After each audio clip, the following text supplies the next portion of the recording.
పేతురు రాసిన మొదటి పత్రిక 1వ అధ్యాయము 14 నుండి 16వ వచనం వరకు.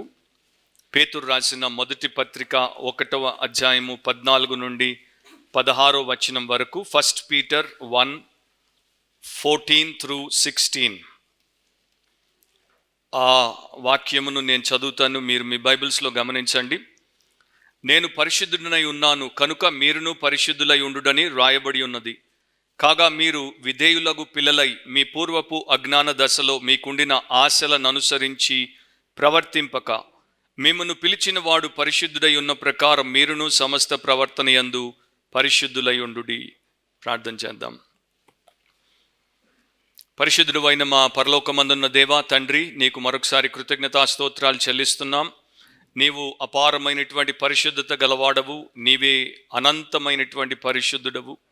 నీ ఎదుట మేమందరము పాపులము, హేయులము అండ్ దారుణమైనటువంటి వారం అయినప్పటికీ నీ కృప, నీ యొక్క ప్రణాళికను బట్టి నీ ప్రియ కుమారుడైన యేసు రక్తంలో మమ్మను కడిగి క్షమించి కొని నియమించి నీ కొరకు వాడుకోదలిచినందుకు నీ కృతజ్ఞతలు. మరొకసారి మీ వాక్యం ద్వారా మాతో మాట్లాడి మాలో ప్రతి ఒక్కరిని నీ వలె పరిశుద్ధులుగా జీవింపచేయమని, ప్రవర్తించుటకు కృప దయచేయమని, ఆటంకములన్నింటినీ దూరపరచమని, యేసు నామమున మీ ఆత్మ ఆధ్వర్యంలో మమ్మను సంధించమని యేసుక్రీస్తు ప్రభు శ్రేష్టమైన నామమును అడిగి ప్రార్థిస్తున్నాం తండ్రి, ఆమెన్. కూర్చోండి. అండ్ దేవుని వాక్యమును జాగ్రత్తగా వినుట మనందరికీ విక్టరీ వర్షిప్ సెంటర్లో ఉన్నటువంటి వారికి అదొక ధన్యత. సో దేవుని వాక్యాన్ని శ్రద్ధగా ఆసక్తితో మీ బైబిల్ తెరిచి, మీ హృదయం తెరిచి, మీ కన్నులు తెరిచి వినాల్సిందిగా కోరుతున్నాను. ఈ పేతురు పత్రిక, మొదటి పత్రిక చాలా విశిష్టమైనటువంటి పత్రిక. గతంలో ప్రభు కృపను బట్టి దాని మీద మనం ఒక విస్తృతమైనటువంటి బైబిల్ స్టడీని కూడా చేశాము. కాకపోతే మరొకసారి దీంట్లో కొన్ని విషయాలు దేవుడు మనకు ఇంకొక కోణం నుండి చూపించుటకు ఇష్టపడుతున్నాడు. అందుకని వాటిని క్లుప్తంగా ఈ యొక్క చివరి ఆదివారము పంచుకొనుట ఆయన ఉద్దేశమై ఉంది. అపోస్తులైనటువంటి పేతురు ఈ పత్రికను ఎవరికి రాశాడో అది మీరు చూస్తే ఆ 1వ అధ్యాయంలో మొదటి 2 వచనాల్లో మనకు కనబడి ఉంటుంది. అక్కడ ఆయన ఎవరి కోసం రాశాడు? చాలా చక్కగా ఆత్మ వలని పరిశుద్ధత పొందిన వారై విధేయులగుటకును, యేసుక్రీస్తు రక్తము వలన ప్రోక్షింపబడుటకును ఏర్పరచబడిన వారికి, అనగా పొంతు, గలతియా, కప్పదోకియా, ఆసియా, బితునియా అను దేశముల యందు చెదిరిన వారిలో చేరిన యాత్రికులకు శుభమని చెప్పి రాయున్నది. వారు అపోస్తులైనటువంటి పేతురు యొక్క ప్రైమరీ ఆడియన్స్. వారికి మొదట ఆయన యొక్క పత్రికను రాశాడు. ఆ తర్వాత 2000 సంవత్సరాలుగా ప్రపంచవ్యాప్తంగా క్రైస్తవ సంఘము క్రీస్తు నామమున ఎక్కడెక్కడ ఏర్పరచబడిందో, ఎక్కడెక్కడ కూడుకుని ఆయన్ని ఆరాధిస్తుందో వారందరికీ కూడా ఈ మాటలు రాయబడ్డాయి.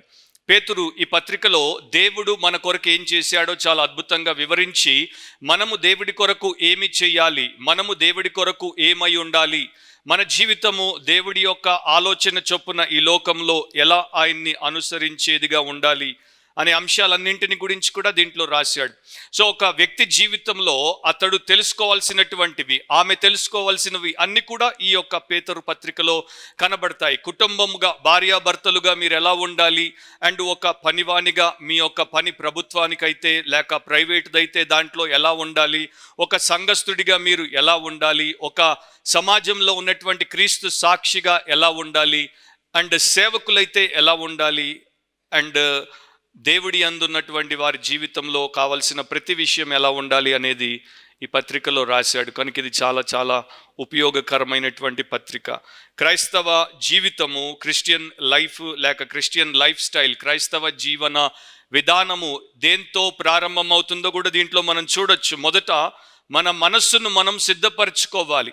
ఈ మనస్సు దేవుని యొక్క మనస్సుతో అనుసంధానమై సిద్ధపరచబడినప్పుడు అప్పుడు మనము దేవుడి యొక్క కృపలో నాటబడతాము, దేవుని యొక్క ఆత్మ సహాయముతో నియంత్రించబడతాం. అపారమైనటువంటి దేవుని యొక్క శక్తిని మనం కలిగి మన పూర్వపు దశలో జీవించినటువంటి జీవితానికి మరలా మనల్ని అప్పగించుకోకుండా దేవుడు మనకు క్రీస్తుని అందించినటువంటి నూతన జీవితాన్ని జీవించగలుగుతాం. సో క్రిస్టియన్గా ఇది మనకు అర్థం అవ్వడం చాలా అవసరం. ఎందుకంటే చాలామంది కౌంటర్ కల్చరల్గా కాకుండా కల్చర్తో కొట్టుకుపోయేవారే క్రిస్టియానిటీలో ఎక్కువ. అంటే మన చుట్టూ ఉన్నటువంటి లోకముతో మనం కూడా ఒకరముగా కలిసి వారితో నడిచిపోతుంటాం. అనుకుంటాం మేము దేవుడి బిడ్డలమని, కానీ మనము లోకపు బిడ్డలమే, దేవుడి బిడ్డలం కాదు. దేవుడి బిడ్డలం ఎప్పుడు అవుతామంటే లోకమంతా ఈ దారిలో పోతుంటే మనము యేసును వెంబడించి ఈ దారిలో పోయినప్పుడు. సో ప్రతి ఒక్కరూ ప్రశ్నించుకోవాలి, am I going against the culture or am I going with the culture అనేది ప్రతి ఒక్కరూ తెలుసుకోవాలి. సో దానికి సహాయపడినట్లు దేవుడు ఈ యొక్క వాక్య భాగాన్ని మనకిచ్చాడు. నాకున్న సమయంలో చాలా బ్రీఫ్గా, పెద్దగా ఎక్స్ప్లెయిన్ చేయను, కాకపోతే జస్ట్ కొన్ని సత్యాలు మీ ముందు పెడతాను. దాంట్లో మొట్టమొదటిది ఏంటంటే ఈ యొక్క 14వ వచనంలో మనకు కనపడుతుంది, నేను పరిశుద్ధుడినై ఉన్నాను కనుక మీరును పరిశుద్ధులై ఉండుడని రాయబడి ఉన్నది. ఇది ఇక్కడే మొట్టమొదటిసారి రాయబడలేదు, ఇది ముందే రాయబడింది. చాలా సంవత్సరాల క్రితము పేతురు జన్మించక మునుపు, క్రీస్తు లోకములోనికి రాక మునుపు, సంఘం అనేది ఉనికిలోనికి రాక మునుపు, 100 సంవత్సరాల క్రితమే దేవాది దేవుడు తన యొక్క స్వకీయ సాంపాద్యమైనటువంటి ప్రజలు ఏ రకంగా ఏ ప్రాంతంలో ఉన్నా కూడా ఆ ప్రాంతపు వారి అలవాటు చొప్పున, పోకడ చొప్పున, ఆచారం చొప్పున కాకుండా వారిని ప్రేమతో పిలిచి సృష్టించి జీవింపజేసేటువంటి ప్రభులాగా ఎలా ఆయన యొక్క చిత్త ప్రకారం జీవించాలో ముందే రాయించాడు. ఎక్కడ రాయించాడు అంటే మోషే రాసినటువంటి పంచ గ్రంథాల్లో ఒక గ్రంథంలో రాయించాడు. అది లేవియా కాండం, లెవిటికస్ చాప్టర్ 11. లేవియా కాండము 11వ అధ్యాయము 44-45 వచనాలు మనం చూద్దాం. లెవిటికస్ 11:44 and 45 నేను చదువుతాను, మీరు మీ బైబిల్స్లో గమనించండి. బ్రదర్ చదువుతున్నాడు, పాస్టర్ చదువుతున్నాడు, మేము చూడకపోతే పర్వాలేదు అనుకోకండి. I want you to open your Bible and see with your own eyes. అది ఇప్పుడు మీకు తెలియదు. 10 ఏళ్ల తర్వాత నేను ఈ యొక్క ప్రాక్టీస్ నా చర్చ్ మెంబర్స్తో ఎందుకు చేపిస్తున్నానో తెలుస్తుంది. అప్పటిదాకా నేను బతికితే మీరు నాకు తప్పకుండా థ్యాంక్స్ చెప్తారు 10 ఏళ్ల తర్వాత. ఓకే, 44-45. నేను మీ దేవుడినైన యెహోవాను, నేను పరిశుద్ధుడను గనుక మీరు పరిశుద్ధులై ఉండునట్లు మిమ్మును మీరు పరిశుద్ధపరచుకొనవలెను. నేల మీద ప్రాకు జీవరాశులలో దేని వలనను మిమ్మును మీరు అపవిత్రపరచుకొనకూడదు. నేను మీకు దేవుడినై ఉండుటకు ఐగుప్తు దేశంలో నుండి మిమ్మును రప్పించిన యెహోవాను, నేను పరిశుద్ధుడను గనుక మీరును పరిశుద్ధులు కావలెను. సో ఇక్కడ రాయబడింది అనమాట. ఆ రాయబడినటువంటి విషయాన్ని అపోస్తులైనటువంటి పేతురు ఇప్పుడు చెదిరినటువంటి పరదేశులకు, పరిశుద్ధులకు మరొకసారి జ్ఞాపకం చేస్తున్నాడు. మొదటి పాయింట్ ఏంటంటే God's command calls us to be Holi.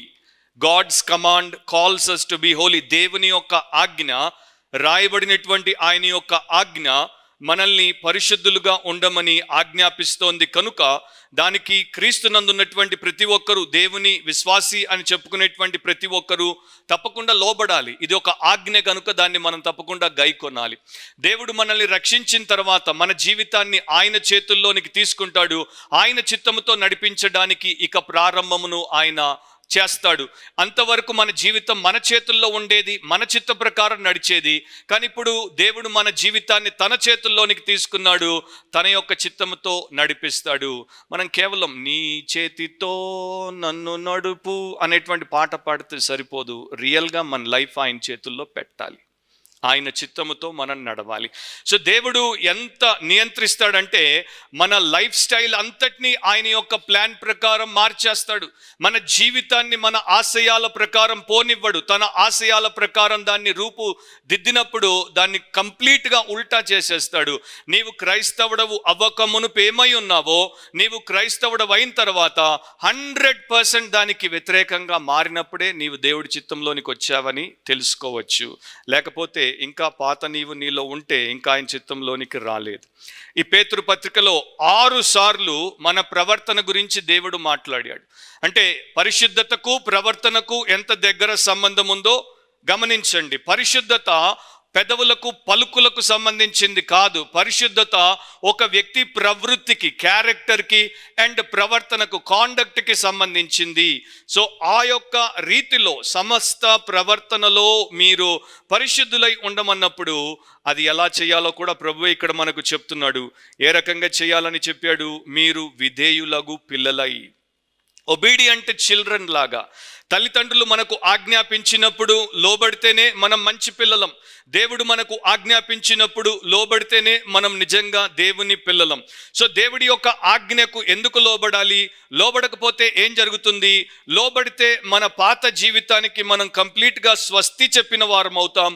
ఒకవేళ లోబడకపోతే మీ పూర్వపు అజ్ఞాన దశలో మీకుండిన ఆశలను మరలా మీరు అనుసరించి ప్రవర్తిస్తారు.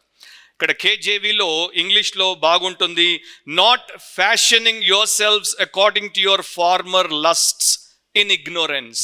అంటే ఇప్పుడు ఫ్యాషన్ గురించి మాట్లాడినప్పుడు మనందరం కూడా ఫ్యాషన్కి ఏదో రకంగా ఇన్ఫ్లుయెన్స్ అవుతాం. అంటే ఫ్యాషన్ మనల్ని ఇన్ఫ్లుయెన్స్ చేస్తుంది. మన చుట్టూ ఉన్నటువంటి వారు ఒకవేళ వస్త్రధారణలో కొత్త ఫ్యాషన్ తీసుకుని వస్తే మనకు తెలియకుండానే మన టైలర్ అంటాడు, మీరు అడిగేది పాత ఫ్యాషన్ అమ్మ, ఇప్పుడు ఇది రన్నింగ్లో లేదు, ఇప్పుడంతా కొత్త ఫ్యాషన్, చూడండి నా షాప్ అంతా కొత్త ఫ్యాషన్ అనగానే మనం కూడా కొత్త ఫ్యాషన్లోనికి కుక్కబడతాం అన్నమాట. ఇక ఒకప్పుడు ఇది ఫ్యాషన్, ఇప్పుడు కొత్త ఫ్యాషన్ ఇది అనగానే తెలియకుండానే మనం వెళ్ళిపోతాం. సో లోకం ఏం చేస్తుందంటే రెగ్యులర్గా ఫ్యాషన్లను మారుస్తూ ఉంటుంది, కొత్తదనాన్ని తీసుకొచ్చే ప్రయత్నం చేస్తూ ఉంటుంది. ఆ రకంగా మారేటువంటి లోకంతో మారేటువంటి మనుషులముగా మనం ఉండకూడదు. మారినటువంటి దేవుడి యొక్క పురాతనమైనటువంటి పవిత్రమైన పద్ధతుల ప్రకారం మనం ఉండాలి. సో మనము ఒకప్పుడు తెలియక అజ్ఞానంలో ఆ పాపాలు చేశాము, వారిని వీరిని చూసి పోయాం. కానీ ఇప్పుడు అట్లా పోవడానికి వీల్లేదు. ఇప్పుడు రక్షించబడ్డాం కనుక అది మారిపోవాలి. ఇప్పుడు రక్షించబడ్డాం కనుక లోకానికి మనం వీపు చూపాలి. ఇప్పుడు రక్షించబడ్డాం కనుక మనము దేవుని పోలి దేవుని మార్గంలో నడుచుకోవాలి. పవిత్రపరచబడాలి అంటే విధేయత తప్పకుండా ఉండాలి. చాలామంది నన్ను పవిత్రంగా చేయి దేవా అని అడుగుతారు, కానీ పోయి దేవుడి మాటకు లోబడకుండా బతుకుతారు. వారి లైఫ్లో వారు పవిత్రపరచబడరు. ఎందుకో మీకు అర్థమవుతుంది. 1 యోహాను 2:3 మీరు ఒకసారి తిప్పి చూస్తే, 1 John 2:3 తిప్పి చూస్తే, ఒబీడియన్స్ అనేది మన రక్షణ నిజమైనదో లేక నకిలీదో బయట పెట్టేటువంటి అంశం అని ఇక్కడ రాయబడి ఉంది. మరియు మనం ఆయన ఆజ్ఞలను గైకొనిన ఎడల దీని వలననే ఆయనను ఎరిగి ఉన్నామని తెలుసుకొందుము. ప్రభు బల సమయంలో నేను ఒక మాట చెప్పాను, చాలామంది బలను రిచువల్గా పాలిభాగస్తులై ఏదో చేసి వెళ్ళిపోతారు. సో వారు ప్రభువును ఎరుగరు కనుక ఆయన ఆజ్ఞల ప్రకారం జీవించరు, అందుకనే వారికి ఆయనకి సంబంధం లేదు. కానీ మనము ఆయనను ఎరిగిన వారమైతే, మనం ఆయన ఆజ్ఞలను గైకొన్నప్పుడు దీని వలననే ఆయనను నిజంగా ఎరిగి ఉన్నామని మనము తెలుసుకుంటాం. So relationship with God will definitely lead us into obedience to his word. ఒక భక్తుడు ఈ రకంగా చెప్పాడు, ఒక మార్పు లేనటువంటి జీవితము దాని యొక్క వెనక ఉన్న పవిత్రపరచబడినటువంటి ఆ హృదయానికి సూచన. An unchanged life is an indication to an uncleansed heart. శుద్ధి చేయబడినటువంటి హృదయానికి మార్పు చెందినటువంటి జీవితము ఒక పెద్ద సూచన అని ఆ భక్తుడు అన్నాడు. సో ప్రియమైనటువంటి సహోదరులారా, సంఘస్థులారా, obedience is key to holiness. విధేయత అనేది దేవుని యందు ఉన్న పరిశుద్ధతకు తాళపు చెవి. అన్నిటిలో మనం జయము సాధించవచ్చు. విక్టోరియస్ లైఫ్ అనేది క్రైస్తవ జీవితంలో జయ జీవితం అనేది 100% కాదు, 1 బిలియన్ % అది సత్యం. కాకపోతే అది ఆటోమేటిక్గా రాదు. దాని మీద మనము చాలా ప్రార్థనాపూర్వకంగా ఒక ఆలోచనతో ప్రయాసమును పెడితే వస్తుంది, విధేయత చూపితే వస్తుంది. దేవుడి వాక్యంలో ఎక్కడెక్కడ ఆజ్ఞలు ఉన్నాయో వాటిని తెలుసుకున్నప్పుడు వాటికి లోబడుతూ పోతే ఆటోమేటికలీ కాకుండా గ్రాడ్యువల్లీ మనం పరిశుద్ధపరచబడతాం. అది దేవుని యొక్క ఉద్దేశం. ఒకప్పుడు 200-300 సంవత్సరాల క్రితము కొన్ని దేశాల్లో చర్చెస్లో ఇట్లాంటి సొసైటీలు ఉండేవి. చర్చ్ టెంపరెన్స్ సొసైటీ అనేవారు. అంటే సంఘంలో నియంత్రణ చేయడానికి ఒక సమాజం. సంఘానికి కొంతమంది బాగా తాగొస్తే వారిని యొక్క నియంత్రణ సొసైటీలో పెట్టేవారు. సో ఇక్కడ ఉన్నటువంటి పెద్దలు వీరు తాగకుండా వారి మీద కన్నేసి వారికి కావలసిన సహాయం చేసేవారు. సో చర్చ్ టెంపరెన్స్ సొసైటీలు ఆ రోజులో ఉండేవి. రెండవది చర్చ్ ప్యూరిటీ సొసైటీలు ఉండేవి. అంటే ఎవరితోనైనా అక్రమ సంబంధం పెట్టుకున్నారేమో అని డిటెక్టివ్లుగా కనిపెట్టేటువంటి కొంతమంది పెద్దలు పెద్దలు కూడా చర్చెస్లో ఈ యొక్క చర్చ్ ప్యూరిటీ సొసైటీల్లో ఉండి చేసేవారు. సో వారి యొక్క వారమంతా వారు ఏం చేస్తారు, సండే మధ్యాహ్నం ఆరాధన అయిపోయి రాత్రి ఆరాధన అయిపోయి మళ్ళా సండే వరకు ఏం చేస్తారంటే ఎవడు ఎక్కడ ఏ రకంగా దారి తప్పుతున్నాడు, ఆశా నిగ్రహాన్ని కోల్పోతున్నాడు, ఎవడు ఎక్కడ అపవిత్రమైన పనులు చేస్తున్నాడు అని చూసేవారు. అప్పుడు లేనిది కావాల్సింది ఏంటంటే చర్చ్ ఒబీడియన్స్ సొసైటీ. వీళ్ళు చేసింది ఏంటంటే తాగుబోతులు, వేశ్యలు, లేకపోతే జూదగాళ్ళు, లేకపోతే దొంగలు, వీరి మీదే కన్నేశారు. మనకు కావాల్సింది ఏంటంటే చర్చ్ ఒబీడియన్స్ సొసైటీ. ప్రార్థన చేస్తున్నారా లేదా, బైబిల్ చదువుతున్నారా లేదా, కుటుంబ ప్రార్థన ఉందా లేదా, నిజంగానే వీరు సంఘానికి హృదయపూర్వకంగా ప్రభువుని ప్రేమించి వస్తున్నారా, ప్రభు బలలో వీరు చేయి వేసినప్పుడు దానికి అనుగుణంగా జీవిస్తున్నారా. అంటే ఈ యొక్క పెద్దలు ఎందుకు ఆ రకంగా పెట్టుకున్నారో నాకు తెలియదు, కానీ వారి ఉద్దేశంలో పెద్ద పాపాలే మనం పట్టుకోవాలి అని అనుకున్నారు. కానీ దేవుడు అట్లా చెప్పట్లేదు. దేవుడు ఏమంటున్నాడు, సమస్త ప్రవర్తన యందు, సమస్త ప్రవర్తన అండు అంటే ఒక భర్త తన భార్య వైపు ఎట్లా చూస్తున్నాడో అది కూడా దేవుడు చూస్తాడు. కొంతమంది కోర చూపులు చూస్తారు, వారి భార్యల్ని నోరు తెరిచి ఏమీ అనరు కానీ కన్నులతో కూని చేసేస్తారు. తెలుసు కదా నేను చెప్పే పాయింట్ ఏంటో మీకు. కొంతమంది భార్యలు వారి భర్తల్ని కొట్టలేరు, బాత్రూంలో బట్టల్ని కొడతారు, కిచెన్లో గిన్నెల్ని ఇసిరి పారేస్తూ ఉంటారు, లేకపోతే కూడు మాడుస్తారు. సో ఈ ప్రవర్తన అంతటినీ చూస్తారు. కనుక నాలాంటి వారు ఏమంటారంటే టెంపరెన్స్ సొసైటీ, ప్యూరిటీ సొసైటీ దేవుడు ఎరుగు, కావాల్సింది ఒబీడియంట్ సొసైటీ. ఒబీడియన్స్లో ఉన్నారా లేదా అనేది చూడడం. ఎందుకంటే ప్రియమైనటువంటి సహోదరి సహోదరులారా, ఎప్పుడైతే దేవుడి మాటను గైకొనమో, ఆ ప్రేమకు ప్రభు అయినటువంటి దేవుడు, పరిశుద్ధతకు ప్రభు అయినటువంటి దేవుడు, వినయానికి ప్రభు అయినటువంటి దేవుడు, స్వంతమును ఉపేక్షించుకొని తను తాను మనకు అప్పగించుకున్నటువంటి దేవుడి మాట మనం వినకపోతే మనము మన యొక్క పాత రోత పాపాలకు అప్పగించబడి నాశనం అవ్వడానికి ఎక్కువ టైం పట్టదు. అందుకనే బైబిల్లో చాలా వచనాలు రాయబడ్డాయి. ఒక మూడింటిని నేను మీ ముందు చదువుతాను, మీరు కూడా చూడండి. మత్తయి సువార్త 5వ అధ్యాయము 48వ వచనం. మాథ్యూ 5:48 కొండ మీద ప్రసంగంలో, అతి శ్రేష్టమైనటువంటి ప్రసంగంలో ప్రభు పలికినటువంటి మాటలు. మీ పరలోకపు తండ్రి పరిపూర్ణుడు గనుక మీరును పరిపూర్ణులుగా ఉండెదరు. నవ్వు ఇక్కడ ఉండాలి అనలేదు, ఉండెదరు అన్నాడు. అంటే అర్థం ఏంటి? మన పరలోకపు తండ్రి ఏ రకంగా పర్ఫెక్ట్గా, పర్ఫెక్షన్ అంటే పాపము లేనటువంటి సంపూర్ణత కాదు, పాపము నుండి వైదొలిగి తక్కువ పాపం చేసుకుంటూ ఎక్కువ పరిశుద్ధతలోనికి, పరిపక్వతలోనికి రావడం, ఆ రకంగా మీరు ఉంటారు అని ప్రభు చెప్పాడు. కనుక ఇది మనము నిజంగా చేయగలము అనే ధైర్యాన్ని కలిగి ఉండొచ్చు. ఎఫెసీలకు రాసినప్పుడు 5వ అధ్యాయం 1వ వచనంలో, ఎఫిషియన్స్ 5:1లో, కావున మీరు ప్రియులైన పిల్లల వలె దేవుని పోలి నడుచుకొనుడి అని చెప్పాడు. దేవుని పోలి నడుచుకొనుట కష్టతరము కాదు కనుకనే ఆ రకంగా పోలి నడుచుకొనుడి. దేవుణ్ణి అనుకరించండి, దేవుణ్ణి కాపీ చేయండి. లోక సంబంధమైనటువంటి ఫ్యాషన్లను కాపీ కొట్టడం కాదు, మీలో ఉన్నటువంటి అతి శ్రేష్ఠుడు, అత్యోన్నతుడు, పరిశుద్ధుడైనటువంటి క్రీస్తు యొక్క ఫ్యాషన్ని, క్యారెక్టర్ని మీరు కాపీ కొట్టండి అని ఆయన చెప్తున్నాడు. 2 పేతురు 1:3లో కూడా మీరు చూస్తే, 2 పీటర్ 1:3 మీరు చూస్తే అక్కడ మరలా ఈ మాటలు మనకు కనపడతాయి. మనలను పిలిచిన వాని గూర్చిన అనుభవ జ్ఞానమూలముగా ఆయన దైవశక్తి జీవమునకును భక్తికిని కావలసిన వాటినన్నింటినీ మనకు దయచేయుచున్నందున దేవుని గూర్చినట్టు మన ప్రభు అయిన యేసును గూర్చినట్టునైన అనుభవ జ్ఞానం వలన మీకు కృపా సమాధానం విస్తరించును. సో మన జీవితానికి, భక్తికి కావలసినటువంటి శక్తిని దేవుడు ఇచ్చాడు. అందుకనే విధేయత చూపడము, పరిశుద్ధంగా మారడము అనేది సాధ్యము. ఇక పేతురు భక్తుడు విధేయతను ఏ రకంగా చూపాడో నేను 3 మాటలు మీకు చూపిస్తాను, మిగతావి మీరు చూసుకోండి. ఆత్మ వలని పరిశుద్ధత పొందిన వారై విధేయులగుటకును అని 1వ అధ్యాయం 2వ వచనంలో చెప్పాడు. సో ఆత్మ ద్వారా మనము పరిశుద్ధత పొందిన వారం గనుక విధేయులవ్వడము, క్రీస్తు యొక్క మాటకు లోబడ్డం అనేది సహజంగా మనము చేయగలిగేటువంటి ఒక ప్రక్రియగా దేవుడి వాక్యం మనతో మాట్లాడుతోంది. ఆ రకంగా చేసినప్పుడు ఏం జరుగుతుంది? అదే 1వ అధ్యాయం 23వ వచనంలో చివరి భాగంలో ఇట్లా ఉంటుంది, 123లో, మీరు సత్యమునకు అంటే వాక్యమునకు విధేయులవుట చేత మీ మనస్సులను పవిత్రపరుచుకొనిన వారై ఉండి.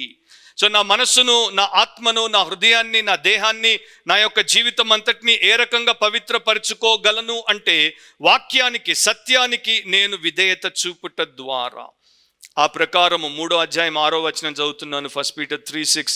ఆ ప్రకారము శారా అబ్రహామును యజమానుడని పిలుచుచు అతనికి లోబడి ఉండెను.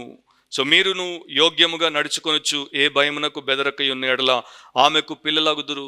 భార్యలకు చెప్తున్నాడు, ఆ సారా అబ్రహాముని యజమాని అని పిలిచి ఏ రకంగా లోబడిందో చూడండి. దాసులకు చెప్తాడు, లోబడండి. సో ప్రతి ఒక్కరికి విధేయత చూపండి అని చెప్తున్నాడు. యూదుల మధ్యలో ఒక పురాతనమైనటువంటి గాథ, అంటే ఓల్డ్ లెజెండ్ ఒకటి చెప్తారు. జక్కయ్య, పొట్టి జక్కయ్య ఎరికోలో యేసుప్రభు ద్వారా రక్షించబడిన తర్వాత వృద్ధాప్యం వరకు బ్రతికి చచ్చిపోయాడు. పండు ముసలి అయిన తర్వాత చచ్చిపోయాడు. కాకపోతే జక్కయ్య ఇంటికి యేసు వచ్చి రక్షించిన తర్వాత ఆనాటి నుండి అతడు చచ్చిపోయి సమాధిలోనికి వెళ్ళేంత వరకు ప్రతిరోజు ఉదయం నిద్ర లేవగానే బయటికి వెళ్ళిపోయేవాడు. కాసేపు అయిన తర్వాత వచ్చేవాడు. కొన్ని దినాలు గడిచిపోయిన తర్వాత, వారాలు గడిచిపోయిన తర్వాత ఆయన భార్యకి అర్థం అవ్వట్లేదు. అతడు నిద్ర లేచి బయటికి వెళ్ళిపోతాడు, చాలా సంతోషంగా వస్తాడు. ఆ దినమంతా ఎంత అసలు ఇతడు ఒకప్పటి జక్కయ్యేనా, ఇతడు ఒకప్పటి నా భర్తేనా, ఒకప్పటి పిసిని కొట్టేనా, ఒకప్పటి ధన వ్యామోహేనా అనేటువంటి ఆలోచన భార్యకే వచ్చేంత మారిపోయాడు. సో ఒక రోజున ఆయనకు బ్రేక్ఫాస్ట్ పెట్టినప్పుడు ఆయన అడిగిందంట, ఇంతకీ ఉదయం లేవగానే ప్రతిరోజు అక్కడికి పోతావు అని. ఆయన చెప్పాడంట, గుర్తుందా, మేడి చెట్టు ఎక్కి అక్కడి నుండి యేసుని చూస్తే చెట్టు మీద నన్నున్న ఆ మేడి చెట్టు దగ్గర ఆయన నిలబడి పిలిచాడు. సో ప్రతిరోజు ఆ మేడి చెట్టు దగ్గరికి వెళ్తా, నీళ్లు తీసుకొని దాని చుట్టూ పోస్తా, దాని చుట్టూ ఉన్నటువంటి ఆ తుప్పలు గచ్చపొదలన్నింటినీ పీకేస్తా, ఆ మేడి చెట్టుని చక్కగా చూసుకుంటా. మేడి చెట్టు ఎలా పచ్చగా ఫలిస్తూ ఉందో నా జీవితం కూడా ప్రభు అయిన క్రీస్తు యేసు యొక్క కృప కార్యముల చేత ఆ రకంగా పచ్చగా ఫలించి పరిశుద్ధంగా ఉండాలి అని నేను ఆ పని చేస్తా. సో ఆయన ఏమని చెప్తున్నాడు, I take time and trouble to be holy. నేను టైంని అండ్ ప్రయాసాన్ని తీసుకొని నన్ను నేను పరిశుద్ధంగా ఉంచుకుంటా. మీ ఇంటికి ఒక సంవత్సరం లాకేసి వెళ్ళి ఇంటికి రండి, ఇంట్లో అంతా కూడా గలీజు దుమ్ము అన్నీ ఉంటాయి. మీ ఒంటికి ఒక వారం రోజులు స్నానం చేయకండి, అన్నీ కూడా మీకు ఇష్టం లేని రీతిలో ఉంటాయి. దీని అర్థం ఏంటంటే దే నీడ్ మెయింటెనెన్స్. ఇంటికి ఒంటికి ఏం కావాలి, మెయింటెనెన్స్. సోల్ మెయింటెనెన్స్ అనేది కూడా ఒకటి ఉంది. ఆత్మకు కూడా మెయింటెనెన్స్ అవసరం. సో ఆత్మను పరిశుద్ధంగా ఉంచుకోవాలంటే అది దేవుడి వాక్యం ద్వారానే సాధ్యం. దేవుడి వాక్యానికి విధేయత చూపితే పరిశుద్ధాత్ముడు అలాంటి వ్యక్తులను పరిశుద్ధపరచడంలో ఏమాత్రము కూడా ఆలస్యము చేయడు. సో ఇది ఆజ్ఞ కనుక మనం పరిశుద్ధపరచబడాలి. రెండో విషయాన్ని కూడా మనం చూద్దాం. God's character calls us to be holy. God's character calls us to be holy. దేవుడి యొక్క వ్యక్తిత్వం, దేవుడిలో ఉన్నటువంటి ఆయన శీలము, ఆయన గుణము మనల్ని పరిశుద్ధులుగా ఉండమని ఆజ్ఞాపిస్తోంది. నేను పరిశుద్ధులై ఉన్నాను కనుక మీరును పరిశుద్ధులై ఉండుడి అని ప్రభు చెప్తున్నాడు. నా యొక్క టైటిల్ నేను చెప్పినట్టు లేను. నా టైటిల్ ఈరోజు ఏంటంటే holy as the Lord. Holy as the Lord, ప్రభు వలె పరిశుద్ధులై అన్నది నా యొక్క మెసేజ్ టైటిల్. సో రెండవ దాంట్లో ప్రభు ఏం చెప్తున్నాడు, నేను పరిశుద్ధులను కనుక నాలాగా మీరు కూడా పరిశుద్ధులై ఉండండి. నా వ్యక్తిత్వం ఏంటో మీరు తెలుసుకోండి, నా యొక్క గుణం ఏంటో మీరు తెలుసుకోండి, నా ఆలోచన ఏంటో తెలుసుకోండి, నా అభిప్రాయం ఏంటో తెలుసుకోండి, నా ఇష్టమేంటో అయిష్టమేంటో తెలుసుకోండి. దేన్ని నేను సంతోషంగా కలిగి ఉంటానో, దేన్ని నేను అస్సలు నా సన్నిధిలో లేక నా విషయంలో తావే ఇవ్వకుండా ఉంటానో అవి మీరు తెలుసుకోండి అని ప్రభు చెప్తున్నాడు. మామూలుగా మనందరికీ మన రియల్ హీరో లైఫ్లో మనము కొందరు సినిమా హీరోలను పెట్టుకుంటారు, కొందరు స్పోర్ట్స్ హీరోలను పెట్టుకుంటారు, కొందరు ఇంకొక రంగానికి సంబంధించినటువంటి వారిని హీరోలుగా పెట్టుకుంటారు. చాలామంది చిన్నపిల్లలకు అబ్దుల్ జే కలాం ఒక హీరో. సో మేము ఆయనలాగా మారాలి, ఆయనలాగా సైంటిస్ట్ అవ్వాలి, స్టేట్స్మెన్ అవ్వాలి అనేటువంటి కోరికలతో చాలామంది ఉంటారు. మిగతా వారికి నచ్చినటువంటి వారిని వారు హీరోలు పెట్టుకుంటారు. ప్రతి మనిషి, లోకంలోనికి వచ్చేటువంటి ప్రతి మనిషి ఎవరినో ఒకరిని తప్పకుండా తెలిసినా తెలియకపోయినా అనుకరిస్తారు, కాపీ చేస్తారు, ఇమిటేట్ చేస్తారు. దేవుడు అంటున్నాడు, మీరు పరిశుద్ధులు అవ్వాలంటే మీరు కాపీ కొట్టడానికి లోకంలో మీకు ఒక్కరు కూడా లేరు. ఎందుకంటే the entire world is unclean, అపవిత్రమైనది అండ్ అన్హోలీ, పరిశుద్ధత లేనిది. సో పరిశుద్ధతకు ప్రమాణం ఎవరండి? స్టాండర్డ్ ఆఫ్ హోలీనెస్ ఎవరు? దేవాది దేవుడు. ఆయన యొక్క శీలము కంప్లీట్గా పవిత్రమైనది గనుక, పాక్షికంగా కాదు, కంప్లీట్గా పవిత్రమైనది గనుక మనము ఆయన రక్తంలో కడుగబడి పరిశుద్ధాత్మతో నింపబడి పాక్షిక పవిత్రతలోనికి, అంటే పార్షియల్ హోలీనెస్లోనికి వచ్చి టోటల్ హోలీనెస్లోనికి వెళ్తున్నాం గనుక మనము day by day, week by week, month by month, year by year ఈ టోటల్ హోలీనెస్లోనికి రావాలంటే మనకు ఆయనే ఎగ్జాంపుల్. సో మన తల్లిదండ్రులు మన యొక్క జీవితానికి ఇక మాదిరులు కారు. చాలామందికి వారి తల్లి వారి తండ్రి అంటే అమితమైనటువంటి ప్రేమ, వారి కోసం ప్రాణం ఇవ్వడానికి కూడా సిద్ధపడిపోయేటువంటి క్రైస్తవులు ఇంకా నాకు కనబడుతూనే ఉంటారు. అది తప్పు. ఆ రకంగా మీరు వారితో అటాచ్ అయ్యి ఉండకూడదు. వారిని గౌరవించండి, వారి యొక్క వృద్ధాప్యంలో వారిని ప్రేమతో చూసుకోండి, కానీ వారి నుండి డిటాచ్ అవ్వండి. వారి ఇన్ఫ్లుయెన్స్ మీకు మంచిగా మేలు చెయ్యదు. మీ మీద తల్లిదండ్రుల ఇన్ఫ్లుయెన్స్ ఉండొద్దు, తోబుట్టువుల ఇన్ఫ్లుయెన్స్ ఉండొద్దు, మీ సమకాలికులు అంటారు చూడండి, పియర్స్, వారి ఇన్ఫ్లుయెన్స్ ఉండొద్దు, మీ ఫ్రెండ్స్ ఇన్ఫ్లుయెన్స్ ఉండొద్దు, మీ నేబర్స్ ఇన్ఫ్లుయెన్స్ ఉండొద్దు, మీ రిలేటివ్స్ ఇన్ఫ్లుయెన్స్ ఉండొద్దు. మిమ్మల్ని హోలీగా మార్చాలంటే only one influence should be on your life every day 24/7 through the week.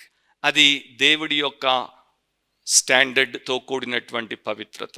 నన్ను జీసస్ తప్ప ఇంకెవరు ఇన్ఫ్లుయెన్స్ చెయ్యరు, నన్ను హోలీ స్పిరిట్ తప్ప ఇంకెవరు ఇన్ఫ్లుయెన్స్ చెయ్యరు, నన్ను మోస్ట్ హై హోలీ గాడ్ అయిన ఫాదర్ తప్ప ఇంకెవరు ఇన్ఫ్లుయెన్స్ చేయరని ప్రతి ఒక్కరూ ఆ రకంగా తీర్మానించుకోవాలి. అప్పుడు మీరు చూడండి, అప్పుడు నన్ను అడుగుతారు, బ్రదర్ ఇంతవరకు ఈ సీక్రెట్ మాకు తెలియక మేము చాలా కష్టపడ్డాం, ఆయాసపడ్డాం, చెమటగార్చాం, అయినా ఇంకా మాలో పరిశుద్ధత లేదు, ఇది చేయగానే వచ్చేసిందని మీరు అంటారు. ఎందుకంటే పేతురు రాశాడు, 1 పేతురు 2:21 మీరు చూడండి, 1 Peter 2:21, క్రీస్తు కూడా మీ కొరకు బాధపడి మీరు తన అడుగు జాడల యందు నడుచుకున్నట్లు మీకు మాదిరి ఉంచిపోయెను. మీరు ఎవరి అడుగు జాడల్లో నడుచుకోవాలంట? తల్లిదండ్రుల అడుగు జాడలు కాదు, తోబుట్టువుల అడుగు జాడలు కాదు, ఇప్పుడు దాకా నేను చెప్పినటువంటి ఏ ఒక్కరి అడుగు జాడలు కాదు, భర్త అడుగు జాడలు కాదు, భార్య అడుగు జాడలు కాదు, పిల్లల అడుగు జాడలు కాదు, క్రీస్తు యేసు యొక్క అడుగు జాడల యందు నడుచుకున్నట్లు మీకు మాదిరి ఉంచిపోయెను. So we have only one role model, we have only one example, we have only one foot steps to follow, and అది యేసు క్రీస్తు. సో జస్ట్ ఇమాజిన్ చేయండి, యేసుతో మనము లోకంలో ఉన్నటువంటి ఎవరినైనా పోల్చగలమా? ఆయనతో ఎవరైనా సరితూగగలడా? ఎవరు లేరు. ప్రపంచమంతా కూడా స్వార్థపురులతో నిండిపోయింది, ప్రపంచమంతా కూడా అసంపూర్ణులతో నిండిపోయింది, ప్రపంచమంతా కూడా గర్వాంధులతో నిండిపోయింది. సో ప్రపంచంలో మనకు మాదిరిలు ఎక్కడ ఉంటారు? ఎక్కడా లేరు. అందుకనే యేసు ఒక్కడే మన మాదిరి, యేసునే మనం చూడాలి. యేసు ఈ లోకంలో ఉన్నప్పుడు ఆయన అనేకుల నోట నాన్యాడు, అంటే ఆయన్ని చాలామంది దూషించారు. మనల్ని ఎవరు బహుశా మన లైఫ్ టైంలో ఆ రకంగా దూషించరేమో, కానీ యేసు ప్రభుని ఆ రకంగా అన్నారు. ఎందుకన్నారో కూడా నేను ఒక మాట మీకు జ్ఞాపకం చేస్తాను. మార్కు సువార్త 3వ అధ్యాయం ఒకసారి తిప్పండి. ఎవరి అడుగుజాడల్ని మనం అనుసరించాలని దేవుడు చెప్తున్నాడో, అండ్ ఆయన్ని లోకం ఎట్లా చూసిందో, ఆయన్ని లోకం దాకా ఎందుకు ఆయన ఇంటివారే ఎట్లా చూశారో కూడా మీకు ఒక మాట నేను జ్ఞాపకం చేస్తాను. మార్కు 3వ అధ్యాయము 20-21 వచనాలు. మార్క్ 3:20-21, ఆయన ఇంటిలోనికి వచ్చినప్పుడు జనులు మరలా గుంపు కూడి వచ్చిరి కనుక భోజనము చేయుటకైనను వారికి వీలు లేకపోయెను. ఆయన ఇంటి వారు సంగతి విని ఆయన మతి చెలించి ఉన్నదని చెప్పి ఆయనను పట్టుకొనబోయిరి. మార్కు 3వ అధ్యాయం మీరు తర్వాత చదువుకోండి. సబ్బాతు దినాన్న అంటే విశ్రాంతి దినాన్న మేలు చేయుట ధర్మమని యేసు ఊచ చేయగల వాడిని స్వస్థపరిచాడు. తర్వాత అక్కడ నుండి ఇంకొక చోటుకి వెళ్తే జన సమూహాలు ఆయన వెంటబడ్డారు, గొప్ప కార్యాలు ఆయన చేశాడు, స్వస్థపరిచాడు, రోగ పీడితులకు విముక్తినిచ్చాడు, దయ్యాలను వెళ్ళగొట్టాడు, అండ్ తన శిష్యులను నియమించాడు. ఇవన్నీ కూడా దేవుడి రాజ్య విస్తరణ కొరకు, మహిమ కొరకు, ఇతరుల మేలు కొరకు ప్రభు చేస్తున్న పనులు. ఇలా చేస్తున్నప్పుడు ఆయన ఒక చోటుకు వచ్చి భోజనానికి కూడా టైం లేనంత మంది జనుల మధ్యలో ఇరుక్కుపోయాడు. కానీ ఆయన ఇంటివారు అంటే ఆయన సహోదరి సహోదరులు ఆ సంగతి విని ఏమన్నారు? ఆయనకు, మీ బైబిల్లో చూస్తారో చెప్పండి, ఇంగ్లీష్లో ఏముంది Robin? He's out of his mind. ఆయనకి పిచ్చి పట్టింది, ఆయనకి మతిపోయింది, ఆయన మరి క్రేజీ మ్యాన్గా యాక్ట్ చేస్తున్నాడు అని వారు అన్నారు. సో ఈ లోకము జీసస్నే ఒక క్రేజీ పర్సన్గా గుర్తించింది అంటే మనల్ని కూడా తప్పకుండా అంటుంది, ఎందుకంటే మనం వారితో ఒకరముగా లేము కనుక. సో నా ప్రియ సహోదరి సహోదరుల, లోకం ఎట్లాంటిదంటే మీరు తాగినప్పుడు మిమ్మల్ని ఏమి అందు, మీరు పోయి ఎక్కడో తూలి పడినప్పుడు మిమ్మల్ని ఏమి అందు, మీరు రోజుకు 70 సిగరెట్లు తాగితే మిమ్మల్ని ఏమీ అందు, మీరు ఇతరులతో అఫేర్లు పెట్టుకుంటే మిమ్మల్ని ఏమీ అందు, మీరు అబద్ధాలు ఆడితే మిమ్మల్ని ఏమీ అందు, లంచం తీసుకుంటే మిమ్మల్ని ఏమీ అందు, మీరు అక్రమాలు చేస్తే మిమ్మల్ని ఏమీ అందు, మీరు మైకేల్ జాక్సన్ యొక్క డెడ్ బాడీని చూడడానికి టికెట్ కొనడానికి లైన్లో 5 రోజులు నిలబడితే మిమ్మల్ని ఏమీ అందు. కానీ మీరు జీసస్ని బిలీవ్ చేసి ఆయనలాగా బిహేవ్ చేస్తే మీకు మతిపోయిందంటారు. మతి మీకు పోయిందా? దానికి పోయిందా? లోకానికి పోయిందా? సో తప్పకుండా ఇలాంటివి మనకు ఎదురవుతాయి. అప్పుడే మనము నిజంగా తెలుసుకోగలుగుతాం, మనము యేసు అనేటువంటి మహిమా స్వరూపుడైన దేవాది దేవుడు, రాజుల రాజు, ప్రభువుల ప్రభువుని వెంబడిస్తున్నామని. సో ఆయన్ని వెంబడిస్తే లోకం మనల్ని ఫానటిక్స్ అంటుంది, లేకపోతే ఫండమెంటలిస్ట్లు అంటుంది, అయినా పర్వాలేదు. జార్జ్ ముల్లర్ తన పుస్తకంలో ఈ రకంగా రాశాడు, God pleasers often live alone. దేవుణ్ణి సంతోషపరిచేవారు తరచు ఏకాకులుగా లేక ఒంటరిగా బ్రతుకుతారు అని. ప్రపంచంలో ఎన్నో జాతుల పక్షులు ఉన్నాయి, కానీ ఒకే ఒక పక్షి జాతి, పక్షి రాజు, ఈగిల్స్ అంటారు కదా, ఈగిల్ ఎప్పుడు ఒంటరిగా ప్రయాణం చేస్తుంది, లేకపోతే రెండు, అది కూడా తక్కువ టైమ్స్లో రెండు, లేక ఆల్ ద టైం అది ఒంటరిగా ప్రయాణం చేస్తుంది. ఎందుకంటే అది వేరైనటువంటి దిశలో పోతుంది కనుక మిగతా పక్షులు దానితో ప్రయాణం చేయడానికి ఇష్టపడవు. సో మనము వేరే దిశలో పోతున్నప్పుడు, దేవుడి వైపు మనల్ని మనం అప్పగించుకొని పోతున్నప్పుడు మనం ఒంటరిగా ఉండాల్సి రావచ్చు, అయినా పర్వాలేదు. తర్వాత మీరు యోహాను సువార్త 16:32 చదువుకోండి. యేసు అంటాడు, అందరూ నన్ను విడిచిపోయినా పర్వాలేదు, నేను ఒంటరివాడను కాను, ఎందుకంటే తండ్రి నాతో ఎల్లప్పుడూ ఉంటాడు. మూడో పాయింట్లోనికి వెళ్దాం. God's cost calls us to be holy. God's cost calls us to be holy. దేవుడు చెల్లించినటువంటి వెల మనల్ని పరిశుద్ధులుగా ఉండాలని పిలుస్తోంది. 1 పేతురు 1:19, 1 Peter 1:19లో అమూల్యమైన రక్తము చేత అనగా నిర్దోషమును నిష్కలంకమునగు గొర్రెపిల్ల వంటి క్రీస్తు రక్తము చేత విమోచింపబడితిరని మీరు ఎరుగుదురు కదా. సో మనల్ని దేవుడు ఆ పాపము నుండి, పాపిష్టి పాత జీవితం నుండి విడుదల చేయడానికి ఎంత రుసుము చెల్లించాడు, ఎంత ఆయన వెల చెల్లించాడు అనేది చూస్తే అది వెండి బంగారాల వంటి క్షయ వస్తువుల చేత విమోచింపబడలేదు, కానీ అమూల్యమైనటువంటి క్రీస్తు రక్తము చేత విమోచించబడ్డాం. ఇప్పుడు క్రీస్తు రక్తాన్ని ఒకవేళ ప్రపంచంలో లండన్ సూత్బీ ఆక్షన్ సెంటర్లో వేలం వేశారనుకోండి, ఎంత రావచ్చు అనుకుంటారు? ఎంత రావచ్చు? బ్లడ్ ఆఫ్ జీసస్ క్రైస్ట్కి ఎంత వేలం పాటలో రావచ్చు? ఎవడైనా దాన్ని కొనేటువంటి ధనం కలిగి ఉన్నాడా? ప్రపంచంలో ఉన్నటువంటి ధనమంతటిని కూడా పెడితే దాన్ని కొనగలమా? కొనలేం. దేవుడు అమ్ముతాడా? అమ్మడు. సో అది మనకు తెలిసినటువంటి విషయం. So Jesus paid the enormous eternal price to save you and me from our eternal destruction. ఆ నిత్య నాశనము నుండి మనల్ని రక్షించుటకు అంత గొప్ప వెలను ఆయన చెల్లించాడు. 18వ వచనంలో మీరు ఒకటి గమనిస్తారు, పితృపారంపర్యమైన మీ వ్యర్థ ప్రవర్తనను విడిచిపెట్టునట్లు. పాతకాలం నుండి, ఆదాము సమయం నుండి మన పితరులందరూ కూడా దేవుడికి వ్యతిరేకంగా వారు వ్యర్థమైనటువంటి విషయాలతో జీవితాన్ని నింపుకొని బ్రతికారు. ఆ రకంగా మీరు బ్రతకూడదని మిమ్మల్ని విమోచించడానికి, వారి మధ్య నుండి మిమ్మల్ని వేరు చేసి తన కొరకు నిలబెట్టడానికి ఆయన ఇంత వెలను చెల్లించాడు. మీరు 4వ అధ్యాయం తిప్పితే పాత జీవితం గురించి పేతురు ఇక్కడ ప్రస్తావిస్తాడు. 1 Peter 4:3, 4, 5, 3, 4, 5 వచనాలు చదువుతున్నాను.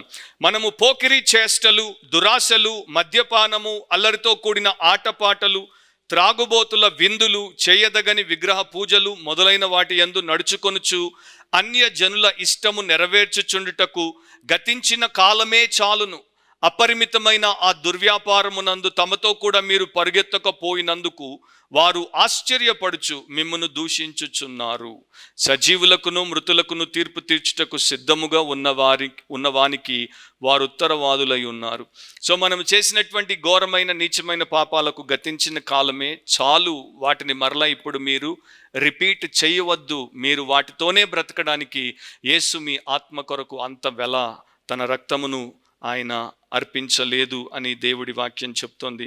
సో ప్రతిసారి పాపం చేసే ముందు మనం ఆలోచించాలి, నేను ఈ పాపంలో నాకు కలిగే కొంత సుఖం కోసము ముందుకు లాగబడుతున్నాను, కానీ దీంట్లో నుండి నన్ను రక్షించడం కోసమే కదా ఆయన అంత వెల చెల్లించాడు. మరి నేను ఈ పాపానికి నేను ఇంత ప్రాధాన్యతనిచ్చేస్తే ఆయన యొక్క రక్తానికి నేను విలువనివ్వట్లేదు. So you do not realise how precious his blood is, because you just seek pleasure, that passing pleasure in that evil wicked sin. So దాంట్లో నుండి మనం బయటపడాలి. ఫ్లారెన్స్లో సవనరోలా అనేటువంటి ఒక చర్చ్ ఫాదర్, అప్పుడు ఇంకా రోమన్ క్యాథలిక్సే పరిపాలించేవారు, కాకపోతే ఈయనకి కొంత భక్తి ఉండేది. ఈయన వాక్యము నుండి సత్యాన్ని బోధించేవాడు. ఈయన సత్యం చెప్పినప్పుడు ఏం చెప్పేవాడంటే, రోమన్ క్యాథలిక్ చర్చ్లో ఉన్నటువంటి కొన్ని అపవిత్రతలను గురించి ఎత్తి మాట్లాడేవాడు. ఒకటి, మీరు ప్రీస్టులుగా ఉండి వ్యభిచరిస్తున్నారు, అది పాపము అని చెప్పాడు. రెండవది, మీరు విశ్వాసం పేరట వ్యాపారం చేసి జనాల దగ్గర డబ్బు లాగుతున్నారు, అది పాపం అని చెప్పాడు. మూడవది, మీరు మందకు మాదిరులుగా కాకుండా పెత్తనం చేసే ప్రభువుల్లాగా తయారైపోయారు అని ఈ పాపాల గురించి రెగ్యులర్గా ఆయన చర్చ్లో, ఆయన ప్రాంతంలో బోధించేవాడు. ఇది పోపుకి తెలిసింది. సో పోపుకి బాధ అనిపించింది. పోపు ఇంకొక కార్డినల్ని పిలిచి అడిగాడు, సవనరోల నోరు ఎలా మోయిద్దాం? ఎందుకంటే అతడు మనకు వ్యతిరేకంగా, మనం వ్యభిచారులమని, మనము డబ్బు మనుషులమని, మనము పెత్తందారులమని మనకు వ్యతిరేకంగా మాట్లాడుతున్నాడు. చాలామందిని తన వైపు ఆయన తిప్పుకుంటున్నాడు. ఏం చేద్దామంటే ఈ యొక్క కార్డినల్ ఒక ఐడియా చెప్పాడు. ఆయనకు కూడా ఒక ఎర్ర టోపీ ఇచ్చి ఆయన్ని కూడా ఒక కార్డినల్ చేస్తే నోరు మూసుకుంటాడు అన్నాడు. ఎర్ర టోపీ అంటే కార్డినల్స్కే ఇస్తారు. ఈయన ఇంకా చర్చ్ ఫాదరే, కార్డినల్ ఇంకా పై స్థాయి అన్నమాట. సో పోప్ అన్నాడు, మరి నువ్వే పోయి ఆయనతో పని చేయొచ్చు కదా అంటే వచ్చాడు. సో వచ్చేసి ఈ యొక్క కార్డినల్ ఈయనతో మాట్లాడుతున్నాడు. 1 రోజు, 2 రోజులు, 3 రోజులు అతడు చెప్పాల్సినదంతా చెప్పడానికి సవనరోల అతనికి అవకాశం ఇచ్చాడు. కానీ దాంట్లో ఒప్పుకోవట్లేదు. చివరికి అతడు అన్నాడు, నేను మీకు ఎర్ర టోపీ ఇచ్చి కార్డినల్ చేయమని, అత్యున్నతమైనటువంటి పదవిలో మిమ్మల్ని ఉంచమని పోపు గారికి చెప్పాను. పోపు గారు దానికి సిద్ధమే అన్నప్పుడు సవనరోల అన్నాడు, సరే నా జవాబు రేపు నా మెసేజ్లో మీకు ఇస్తాను, చర్చికి రమ్మని చెప్పాడు. సో నెక్స్ట్ డే వచ్చినప్పుడు అంతవరకు దుయ్యగొట్టిన సవనరోల ఇంకా ఎక్కువ దుయ్యబట్టాడనమాట పోపుని అండ్ రోమన్ క్యాథలిక్ సిస్టమ్ని, వారి యొక్క తప్పులను, పాపాలను. మెసేజ్ ఎట్లా ముగించాడో తెలుసా? నాకు నీవు నీ పోపు ఇచ్చేటువంటి ఎర్ర టోపీ కాదు, మీరు నన్ను చంపితే నా రక్తముతో టోపీ చేసి పెట్టుకుంటాను, కానీ నా దేవుడి వాక్యానికి వ్యతిరేకంగా మీకు ప్రియంగా నేను ఎప్పటికీ మారను అని చెప్పాడు.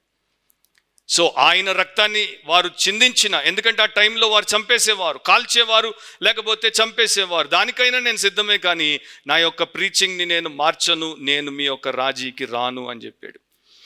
4వది, God's consecration calls us to be holy. దేవుడు మనల్ని పిలిచాడు, మనల్ని ప్రతిష్ఠించాడు. దాన్ని బట్టి మనము పవిత్రులుగా, పరిశుద్ధులుగా ఉండుట అనేది తప్పకుండా మనందరిలో ఉండాల్సినటువంటి బలమైన కోరిక. 1 పేతురు 2వ అధ్యాయం 9వ వచనంలో, 1 Peter 2:9లో ఈ రకంగా ఉంది, అయితే మీరు చీకట్లో నుండి ఆశ్చర్యకరమైన తన వెలుగులోనికి మిమ్మల్ని పిలిచిన వాని గుణాతిశయములను ప్రచురము చేయు నిమిత్తము ఏర్పరచబడిన వంశమును, రాజులైన యాజక సమూహమును, పరిశుద్ధ జనమును, దేవుని సొత్తైన ప్రజలునై ఉన్నారు అని బైబిల్ చెప్తోంది. సో దేవుడు చీకట్లో నుండి ఆశ్చర్యకరమైనటువంటి తన వెలుగులోనికి మనల్ని ఎందుకు పిలిచాడు? ఆయన గుణాతిశయములను ప్రచురము చేయడానికి, టు ప్రొక్లెయిమ్ హిస్ ఎక్సలెన్సీస్. నా ఇప్పుడు జాగ్రత్తగా వినండి. ఒక నిజమైనటువంటి క్రైస్తవుడు తన ప్రభువులో ఉన్నటువంటి మహత్యం ఏంటో తప్పకుండా తెలుసుకోవడానికి శాయశక్తులా ప్రయత్నం చేస్తాడు. ప్రధానంగా బైబిల్ వాక్యంలో అది రాయబడింది కనుక అక్కడి నుండే మనం తెలుసుకుంటాం. ఆ తర్వాత పరిశుద్ధాత్ముడు మనకి ఇంకా ఇంకా లోతైనటువంటి అనుభవాన్ని వాక్యంలో ఇస్తున్నప్పుడు ఇంకా ఎక్కువ తెలుసుకుంటూ ఉంటాం. నా క్వశ్చన్ ఏంటంటే, దేవుడు మనల్ని ఏ పనికి పెట్టాడు? ఆయనలో ఉన్నటువంటి గుణాతిశయములను ప్రచురపరచడానికి పెట్టాడు. అంటే నా దేవుడు ప్రేమాస్వరూపి అని మనం చెప్పాలి, నా దేవుడు పరిశుద్ధుడు అని చెప్పాలి, కృపామయుడు, కనికరం గలవాడు, దీర్ఘశాంతం గలవాడు, మహాశక్తిని కలిగిన వాడు అని దేవుళ్ళో ఉన్నటువంటి గొప్ప గుణాలన్నీ మనం చెప్పాలి. కేవలం పెదవులతో చెప్పి ఊరుకుంటే కాదు, వాటిని మన లైఫ్ ప్రవర్తనతో కూడా చెప్తూ ఉండాలి. నా దేవుడు కృపామయుడు. మీ ఇంట్లో కుటుంబ ప్రార్థనలో కృపామయుడా నీలో నా అని మీరు పాడి తర్వాత భార్య మీదకి కస్సును లేచారనుకోండి, ఆ కృపామయుడికి నువ్వు ఎట్లా శిష్యుడు అయ్యావంటదామే, అంటదా లేదా? సో పాయింట్ ఏంటంటే, ఏ ఎక్సలెన్సీస్ అయితే దేవుడిలో ఉన్నాయని మీరు గుర్తించి గౌరవించి ఇతరులకు ప్రకటిస్తున్నారో వాటిని మీలో మీరు పెంపొందించుకోవాలి. ఈ గుణాతిశయములను దేవుడు మీలో కలిగి మిమ్మల్ని చూడడానికి ఇష్టపడుతున్నాడు. సో మనల్ని జస్ట్ ప్రచారకులుగా పంపడానికి కాదు. ఒక బక్కటోడు ఒక కొత్త హోటల్కి బోర్డు పట్టుకొని నిలబడ్డాడంట, ఇక్కడ భోజనం చేసిన వాళ్ళందరికీ ఆరోగ్యం అని. వాడొక బ్యాడ్ అడ్వర్టైజింగ్ మోడల్. సో ఆ రకంగా దేవుడు ఇంత గొప్పవాడు, ఇంత మంచివాడు అని చెప్పి అవి మన ప్రవర్తనలో మనం చూపించకపోతే మనకు పరిశుద్ధత లేదు. పరిశుద్ధత అంటే ఏంటి? దేవుని కొరకు ఎత్తబడి, లేకపోతే ప్రత్యేకించబడి ఉండుట. ఆయన్ని రిప్రజెంట్ చేయడం అంటే ఆయన్ని రిఫ్లెక్ట్ చేయడమే కదా. బైబిల్లో 5 బిరుదులు క్రైస్తవులకు ఇవ్వబడ్డాయి. క్రైస్తవులు అన్నది కాకుండా 5 ఉన్నాయి, మీరు జాగ్రత్తగా గమనిస్తే. 1 సెయింట్స్, పరిశుద్ధులు అని దేవుడు మనల్ని పిలుస్తున్నాడు. క్రీస్తులో మనకున్నటువంటి పరిశుద్ధతను బట్టి. 2, బిలీవర్స్ అని మనల్ని పిలుస్తున్నాడు, విశ్వాసులు అంటున్నాడు, క్రీస్తులో మనకున్నటువంటి విశ్వాసాన్ని బట్టి. 3, విట్నెసెస్, సాక్షులు అంటున్నాడు, క్రీస్తుని బట్టి మనం కలిగినటువంటి సాక్ష్యాన్ని బట్టి. 4, డిసైపుల్స్ అంటున్నాడు, క్రీస్తు యేసులో ఉన్నటువంటి ఆ జ్ఞానాన్ని కలిగి ఆయనకు విధేయులమై అనుసరిస్తున్నాము కనుక. 5, బ్రదరన్ అంటున్నాడు, సహోదరులారా అని అంటున్నాడు, దాంట్లో సహోదరులు కూడా ఉన్నారు. సో ఒకరినొకరము ప్రేమించుటను బట్టి. సో ఈ 5 బిరుదులకు మనం న్యాయం చేసినప్పుడు మనం పరిశుద్ధులం. ఈ 5 మనం పెరుగుతున్నప్పుడు మనం పరిశుద్ధులం. సో మీరు పరిశుద్ధులుగా, విశ్వాసులుగా, సాక్షులుగా, శిష్యులుగా, సహోదరులుగా ఈ పని చేయగలుగుతున్నారా? ఆ యొక్క విషయంలో మిమ్మల్ని మీరు పెంచుకోగలుగుతున్నారా? అలా అయితే మీరు దేవుడు కోరినట్టు గ్రాడ్యువల్గా ఇయర్ ఆఫ్టర్ ఇయర్ పరిశుద్ధతలో పెరుగుతున్నారు. దేవుడు సంఘాన్ని ఎందుకు పెట్టాడు? పాపులను రక్షించడానికి, రక్షించబడినటువంటి పాపులను తన వలె పరిశుద్ధులుగా చేయడానికి. ఇది ఈ సంవత్సరం యొక్క లాస్ట్ సండే కనుక నేను యాక్చువల్గా వేరే మెసేజ్ ఇద్దాం అనుకున్నాను. నిన్న సాయంత్రం 5 గంటలకు దేవుడు నా మెసేజ్ని మార్చాడు. అప్పుడు ఈ మెసేజ్ నేను ప్రిపేర్ అయ్యి మీకు ఇస్తున్నాను. సో నేను అనుకున్నాను ఇయర్ అంతా చెప్పినటువంటి మెసేజెస్ని మరొకసారి మనం రివ్యూ చేస్తే బాగుంటుంది, లాస్ట్ ఇయర్ చేసినట్టు అనుకున్నాను. కానీ దేవుడు ఈ విషయాన్ని మన దృష్టికి తీసుకుని వస్తున్నాడు. సో నా ప్రియ సహోదరులారా, అనేక సందేశాలు దేవుడు ఈ సంవత్సరంలో మనతో మాట్లాడాడు. నిజం చెప్పాలంటే రెగ్యులర్ ఇయర్స్ కన్నా ఈ ఇయర్ మనకి దేవుడి వాక్యం ఎక్కువ వచ్చింది, దేవుడి ప్రత్యక్షత ఎక్కువ వచ్చింది. ఎందుకంటే ఆన్లైన్లో మనకి అడిషనల్ మీటింగ్స్ యాడ్ అయ్యాయి. మరి ఎంత మనము ఆ హోలీనెస్లో ముందంజ వేసాం, ఎంత ప్రోగ్రెస్ చేసాం అనేది వేసుకోవాల్సినటువంటి ప్రశ్న. థామస్ ఏ కెంపిస్ గురించి ఆయన ఆటోబయోగ్రఫీలో, మరి ఆయన రాసిన దాన్ని తీసుకొని ఇంకొకరు రాసినటువంటి బయోగ్రఫీలో ఈ రకంగా రాశారు. ఆయన గురించి ఒక మాట రాస్తారు. ఆయన ఎలా బ్రతికాడంటే ఆయన యొక్క పాదములు ఈ నేలను చాలా తక్కువ స్థాయిలో తాకేవి. ఎందుకంటే ఆయన ముని వేళ్ల మీద నిలబడ్డాడు. ఆయన ఆకాశం వైపు, పరలోకం వైపు ఎప్పుడు ఎగిరిపోతాడా అన్నట్టు బతికాడు. ఎందుకంటే ఆయన హృదయము, ఆయన కోరిక పరలోకం అందుండింది, ఈ లోకానికి ఎప్పుడో విసర్జించి వీపు చూపాడు. సో ఆ రకంగా మనం 2020లో ఈ పాండమిక్ వచ్చిన తర్వాత చాలామంది ప్రాణాలు పోతాయి, అండ్ మన సమయం అయిపోయింది, అండ్ మన కెరియర్ అయిపోయింది, ఇక అన్నీ అయిపోయాయి అనుకున్నారు. మళ్ళీ ఇప్పుడు కొంత వ్యాక్సిన్ వచ్చిందనగానే మళ్ళీ బయటకు వస్తున్నారు, మళ్ళీ ధైర్యం వస్తుంది, కొత్త ఆశలు పుంజుకుంటున్నాయి. బట్ ఎప్పుడైనా గుర్తుపెట్టుకోండి, మనల్ని ప్రాణం తీయాలంటే దేవుడికి పాండమిక్ పంపాల్సిన అవసరం లేదు, మన ప్రాణం అట్లా పోతుంది. సో ఎప్పటికైనా మనం రెడీగా ఉండాలి, ఎవర్ రెడీ క్రిస్టియన్స్గా ఉండాలి. ఒక మాట నేను చదివి నా మిగతా పాయింట్స్లోనికి వెళ్ళిపోతాం. ఎందుకు మనం ఈ రకంగా ప్రభు కొరకు పవిత్రంగా ఉండాలి? ఎఫెసీలకు రాసినప్పుడు 1వ అధ్యాయం 4వ వచనంలో, తెలుగులో 4 నుండి 6 వరకు కలిసి ఉంటాయి. కావలసిన భాగాన్ని నేను చదువుతాను. First Ephesians 1:4. అక్కడ ఏమనుంది? మనము తన ఎదుట పరిశుద్ధులమును నిర్దోషులమునై ఉండవలనని జగత్తు పునాది వేయబడక మునిపే ప్రేమ చేత ఆయన క్రీస్తులో మనలను ఏర్పరచుకొనెను. సో క్రీస్తులో నీవెందుకు ఏర్పరచబడ్డావు? నీవెందుకు క్రీస్తు ప్రేమలో పిలువబడ్డావు? ఎందుకంటే జగత్తు పునాది వేయబడక మునిపే దేవుడి యొక్క ప్లాన్ ప్రకారం మనం పరిశుద్ధులముగా, నిర్దోషులముగా ఆయన ఎదుట నిలబడాలి. హోలీ అండ్ బ్లేమ్లెస్గా ఆయన ఎదుట నిలబడాలి. సో దీన్ని మనం గుర్తుపెట్టుకుందాం. ఎట్టి పరిస్థితుల్లో ఏ రకంగా కూడా నేను పాపానికి నా లైఫ్లో అవకాశం ఇవ్వను, నన్ను నేను అపవిత్ర పరుచుకోను. నేను ఒక ఇవాంజలిస్ట్గా, రివైవల్ ప్రీచర్గా చాలా చర్చెస్కి వెళ్తుంటాను. సో ఆ చర్చెస్లో రకరకాల వస్త్రధారణలతో మనుషుల్ని నేను చూస్తుంటాను. కొన్ని మరి మెయిన్ లైన్ చర్చెస్లో వారు చాలా చక్కగా తయారై వస్తారు. తయారై రావడంలో నాకేం ఇబ్బంది లేదు. కొందరేమో చాలా అధ్వానంగా తయారై వస్తారు కొన్ని చర్చెస్లో. అండ్ వాళ్ళ యొక్క ఉద్దేశం ఏంటంటే లోపల బాగుంటే చాలు, పైన ఎట్లా ఉన్నా ఏంటి అని వస్తారు. అదొక ఎక్స్ట్రీము. ఇంకొకళ్ళ ఎక్స్ట్రీమ్ ఏంటంటే పైన బాగుండాలి, లోపల ఎట్లా ఉంటే ఎవడు చూస్తున్నాడని ఇంకొక ఎక్స్ట్రీమ్. ఈ రెండు మంచిది కాదు. మనం ఎట్లా ఉండాలంటే మనము లోపల బాగుండాలి, పైన మనకున్నంత వరకు సభ్యత కలిగి బాగుండాలి. సో కొన్ని చర్చెస్లో వాళ్ళు సండే రోజున మాత్రము ఎట్లా తయారవుతారంటే, సంక్రాంతి వచ్చినప్పుడు మా ఇంటికి తప్పకుండా ఒక గంగిరెద్దులోడు వస్తాడు. తెలుగుగా పే పే పే అనుకుంటూ ఒక పెద్ద గేదెని పట్టుకొని వస్తాడు. నాకు అవే గుర్తుకొస్తుంటాయి. సో అంత వాళ్ళ పాయింట్ నేను అర్థం చేసుకోగలను, వాళ్ళని నేను క్రిటిసైజ్ చేయట్లేదు, వాస్తవం చెప్తున్నా. వాళ్ళ పాయింట్ ఏంటంటే, when we go to God's house we must look our best. దేవుడి సన్నిధికి ఆయన ఇంటికి పోయినప్పుడు మేము చాలా బాగా కనపడండి.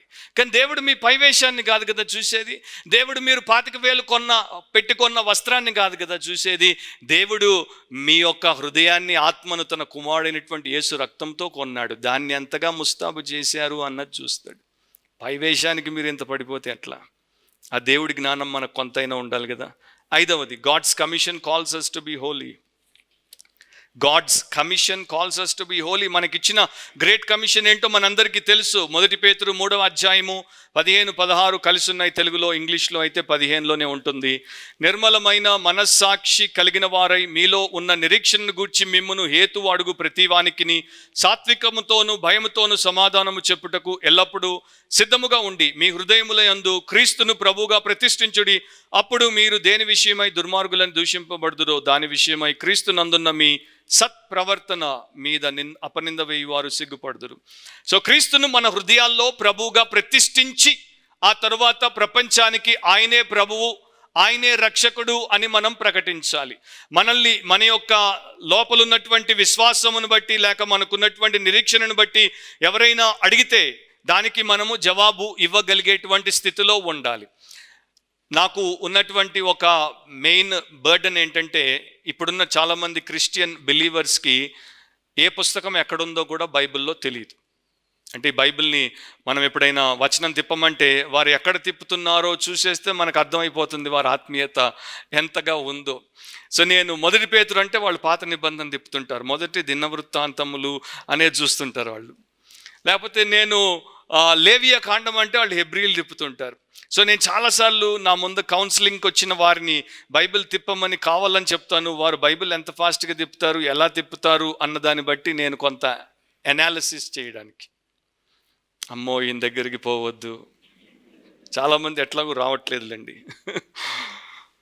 సో ఆలోచించండి, మీకు క్రీస్తు నందు ఉన్నటువంటి నిరీక్షణ గురించి ఎవరైనా మిమ్మల్ని అడిగితే వారికి చెప్పడానికి ఆ యొక్క సబ్జెక్ట్ తెలిసి ఉండాలి. మరి తెలుసుకోకుండా ఎట్లా మీరు చెప్పగలరు? అందుకనే చాలామంది నోరు మూసుకొని ఉంటారు, ఇతరులకి సాక్ష్యము చెప్పకుండా ఉంటారు. కొంతమంది మిడిమిడి జ్ఞానంతో కొంత అక్కడ కొంత ఇక్కడ తెలుసుకొని ఇతరులతో వాదోపవాదాలు పెట్టుకుంటారు. అదంతా కూడా మంచిది కాదు. ఒక మాట చదువుదాం. యూదా పత్రిక 1వ అధ్యాయం 3వ వచనం. జూడ్ 1వ చాప్టర్ ఉంటుంది, 3వ వచనం, వర్స్ 3. జాగ్రత్తగా గమనించండి ఆయన ఏమని మనకు చెప్తున్నాడు. ప్రియులారా, మనకందరికీ కలిగేడు రక్షణను గూర్చి మీకు రాయవలనని విశేష ఆసక్తి గలవాడనై ప్రయత్నపడుచుండగా పరిశుద్ధులకు ఒక్కసారే అప్పగింపబడిన బోధ నిమిత్తము మీరు పోరాడవలనని మిమ్మల్ని వేడుకొనుచున్నాను.